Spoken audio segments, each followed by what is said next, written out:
अजहू न गुरु चरणन चित दइहो, अजहू न गुरु चरणन चित दइहो, अजहू न गुरु चरणन चित दइहो। नाना जोनी भटकी भ्रम आए, नाना जोनी भटकी भ्रम आए, अब कब प्रेम तीर्थही तीर्थही नहीं हो, अब कब प्रेम तीर्थही नहीं हो, अजहू न गुरु चरणन चित दइहो। बड़ कुल विभव भरम जानि भूलो, बड़ कुल विभव भरम जानि भूलो, प्रभु पैहो जब दास कहिहो, प्रभु पैहो जब दास कहियो, अजहू न गुरु चरणन चित दइहो। यह संगति दीन दस की दशा है, यह संगति दीन दस की दशा है, कथि कथि पढ़ी पढ़ी पार न पइहो, कथि कथि पढ़ी पढ़ी पार न पइहो, करम भार सिर ते नहीं उतरे, करम भार सिर ते नहीं उतरे, खंड खंड महिमंडल धइहो, खंड खंड महिमंडल धइहो। बिन सत गुरु सत लोक न सूझे, बिन सत गुरु सत लोक न सूझे, जनमी जनमी मरी मरी पछतइहो, जनमी जनमी मरी मरी पछतइहो। बिन सत गुरु सत लोक न सूझे, जनमी जनमी मरी मरी पछतइहो। धरनी हुओ तब ही साचे, धरनी हुई हो तब ही साचे, सतगुरु नाम हृदय ठहरइहो, सतगुरु नाम हृदय ठहरइहो। धरनी हुई हो तब ही साचे, सतगुरु नाम हृदय ठहरइहो। सत अजहू न गुरु चरणन चित दइहो, अजहू न गुरु चरणन चित दइहो। बिल्कुल सही कहा इन्होंने। आज भी यदि तुम सदगुरु के चरणों में अपना चित्त नहीं लगाते हो तो क्या होगा, आगे बताए हैं। अजहू न गुरु चरणन चित दइहो। यदि आज भी यह सुंदर अवसर प्राप्त होने के बाद, यह मनुष्य जीवन मिल जाने के बाद भी यदि तुम सदगुरु में प्रेम नहीं लगाते हो, सदगुरु के चरणों में अपने आप को समर्पित नहीं करते हो, तो क्या होगा ना। तब नाना जोनि भटक भ्रमाए, अब कब प्रेम तीर्थ ही नहीं हो, कि नाना जोनियों में तो तुम कष्ट भोग कर आए हो। कुत्ता बिल्ली हुड़ार सियार गिद्ध कौआ, ये सब चंडाल जोनियाँ, नानाविध जलचर थलचर नभचर, ये सभी जीवों में भोग कर तुम आए हो। नाना जोनि भटक भ्रमाए, सब में भूलवश भ्रमवश भटक गए, भोग कर आए हो। अब कब प्रेम तीर्थ ही नहीं हो, अब वो प्रेम के तीर्थ में तुम कब स्नान करोगे।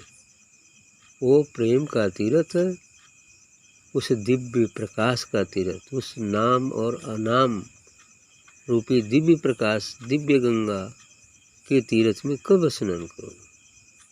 क्योंकि वह सत्संग गंगा अमृत गंगा है, उसमें स्नान करने पर ही हम अमर हो सकते हैं। और हमारे तन और मन का पाप धुल सकता है और हम पवित्र बन सकते हैं।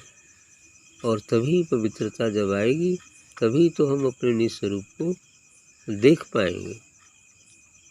तो कह रहे हैं कि अब कब प्रेम तीर्थ नहीं हो, अब तो मनुष्य जीवन मिल गया है और प्रेम के तीर्थ में, आत्मा के तीर्थ में, आत्मा की गंगा में स्नान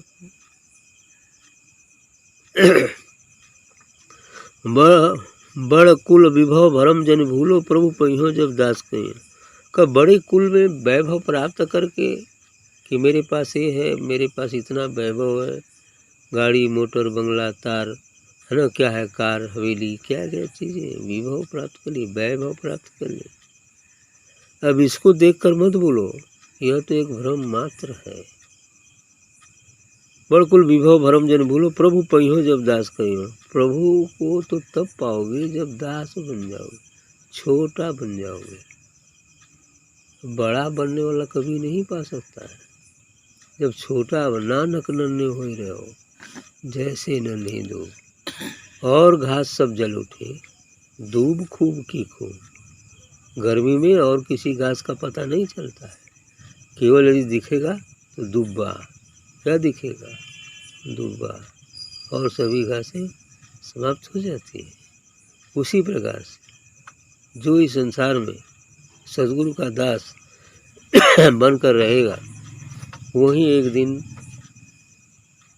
संपूर्ण विश्व में व्याप्त हो जाएगा। ऐसा शरीर से न सही लेकिन दिव्य रूप से तो व्याप्ति। हाँ, तो कह रहे यही संगत दिन 10 की दशा। यह संसार की जो संगत है, घर कुटुंब परिवार, ये मात्र 10 दिन का है, दिन 10 की दशा है। हालांकि परिवार गलत नहीं है, हमारा उसके प्रति अति लगाव गलत है, उससे मोह, उससे राग जो हो गया है वही गलत है। संसार गलत नहीं है, संसार में तो परमात्मा ही है। सभी जड़ चेतन चीज़ों में तो वही परमात्मा ही है, परमात्मा का जागृत स्वरूप है। तो गलत कैसे हो सकता है? गलत नहीं है, बस हमारी इच्छाएं, हमारी विचार ही गलत हो जाते हैं। यदि इस संसार में होते हुए यदि हम निष्कामता ले आते, ईश्वर को ही देखते हैं सबके अंदर, उस स्थिति में संसार स्वर्ग बन जाएगा। लेकिन यदि राग हो गया है कि अब इसके बिना हम जिंदा नहीं रहेंगे, पता चला शरीर जिस दिन छूटेगा ना तो वो आए बाबू आए कपार पटक के फोड़ लेगा, कभी जाके सुसाइड भी कर लेगा या कहीं कुछ और भी कर लेगा। ऐसा भी हो जाता है कि नहीं होता है? हो जाता है। क्यों होता है ऐसा? राग के कारण। एक तो नरक में गई वो कल इहो नरक में जाएगा, लाइन लगाएगा कि हम भी नरक में चलेंगे जरूर, चाहे जो कुछ हो जाए, है ना, ये स्थिति। यह संगत दिन 10 की दशा है, कथी कथी पढ़ी पढ़ी पार न पाइए। और इसको खाली कहने से और शास्त्रों में लिखी बात पढ़ने से पार नहीं पाओगे। इसके लिए चलना पड़ेगा। पूरा 4 वेद याद कर लो, 6 शास्त्र याद कर लो, 18 पुराण याद कर लो, सभी उपनिषद को पढ़ लो, लेकिन ज्ञान नहीं होगा। शब्द ज्ञान तो हो जाएगा कुछ एक, लेकिन ब्रह्म ज्ञान नहीं हो पाएगा। ब्रह्म ज्ञान तो कोई संत महापुरुष के बताए मार्ग से चलकर और उनकी कृपा से ही प्राप्त हो सकता है। यदि ऐसा होता तो बड़े बड़े ज्ञानी जो व्यास है ना, वो भी जान जाते, लेकिन वो पढ़ के ले ले, वो लच्छेदार भाषण भी कर दिए बड़ा खूब बढ़िया से, लेकिन जानते नहीं है। शास्त्रों की बात भी कह लेते हैं लेकिन जानते नहीं है। जानने वाले को शांत रहना है, जहाँ जरूरत होगी कुछ बोल देगा, नहीं तो चलो ठीक, काम खत्म, है ना, यही बात होता है। तो इसलिए कहते हैं कि कर्म भार पढ़ी पढ़ी पार न पई हो। पढ़ के नहीं पार हो सकते, उसको करके पार हो गए, उसको अनुभव करके पार हो जाओगे। करे कर्म भार सिर ते नहीं उतरे, खंड खंड महिमंडल दई। क्योंकि ये सब पढ़ने से जो कर्म का भार है वो उतरता ही नहीं है।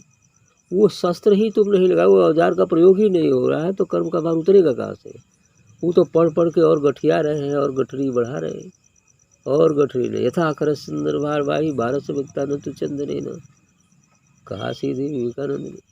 जैसे गधे के ऊपर चंदन की लकड़ी लाद दिया जाए तो गधा उस बोझ को तो समझता है कि कम है कि ज़्यादा है, लेकिन ये नहीं समझ पाता कि इसके अंदर शीतलता क्या है, इसकी खुशबू क्या है, क्योंकि वो तो रगड़ कर पानी में लगाएंगे तब न पता चलेगा।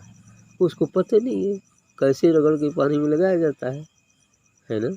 इसी प्रकार से बहुत सारे लोग भी वेद शास्त्रों को याद कर लेते हैं, बड़े बड़े अच्छे भाषण दे लेते हैं, एकदम अलंकारिक भाषा का उपयोग भी करते हैं, लेकिन स्वयं उसका लक्ष्य क्या है, वो संकेत क्या कर रहा है, सब उसको नहीं समझ पाते हैं। जो समझ जाता है फिर वही ज्ञानी है, जो नहीं समझा तो वही गधे जैसा भार झो रहा है ना, और कुछ नहीं है। ये स्थिति है। इसलिए इन्होंने कहा कि कर्म भार से, तब इससे कर्म भार उतरता नहीं बल्कि कर्म भार और चढ़ता है, क्योंकि जो हम पढ़ते हैं, जो याद करते हैं, वो कर्म बनते चला जाता है। और इसमें तो कर्म को उतारना है, भार को उतारना है, एक एक कर्म, एक एक संस्कार को मिटाना है, और उसका औजार है सत्संग, सद्गुरु। उस दिव्य गंगा में स्नान करने से वह दिव्य प्रकाश ही वह औजार है जो हमारे सभी संस्कारों को धीरे धीरे धीरे दग्ध करता है, धीरे धीरे धीरे मिटाता है। उसमें जल्दी नहीं होता है ना। धीरे धीरे करके जब सभी संस्कार दग्ध हो जाएंगे, जब हम विचार शून्य हो जाएंगे, जब हम एक भी विचार हमारे अंदर नहीं होगा और शून्य हो जाएंगे, समय इच्छा रहित हो जाएंगे, शरीर और मन से अलग हो जाएंगे, तो हमारा शरीर तब पवित्रता आएगी, शून्य हो जाएंगे, बस पर हो गया अपने निज स्वरूप का बोध, काम पूरा हो गया। तो बिन सतगुरु सतलोक न सूझे, बिना सतगुरु के सतलोक दिखाई नहीं देगा। भाई जो सतलोक में गया है, जो सतलोक में निवास करता है, उन सतलोक दिखाएगा, लेकिन समय आने पर दिखाएगा। अभी नहीं कि कोई आकर तुरंत कहे कि नहीं हमें सतलोक को दिखाइए, तब तो वह उनकर वाली खिसा ले आओगे पड़ी, क्या नाम है, टुकरात वाली दशा ले आनी पड़ेगी। ले जाके पानी में डुबा देना, कहो ईश्वर को बतावा, ईश्वर बस 2-3 दिन तो टटकाऊ ले कादम छुपाया जाए, आज के समय कोई हो गई ईश्वर के जाने का आएगा। जब तीसरे दिन भी आ गया तो अच्छा ठीक है चलो, तो देखना चाहते हो ईश्वर को, तो कहा हाँ, तो कहे तब चलो नदी के किनारे चला जाए तब ना ईश्वर को देखोगे।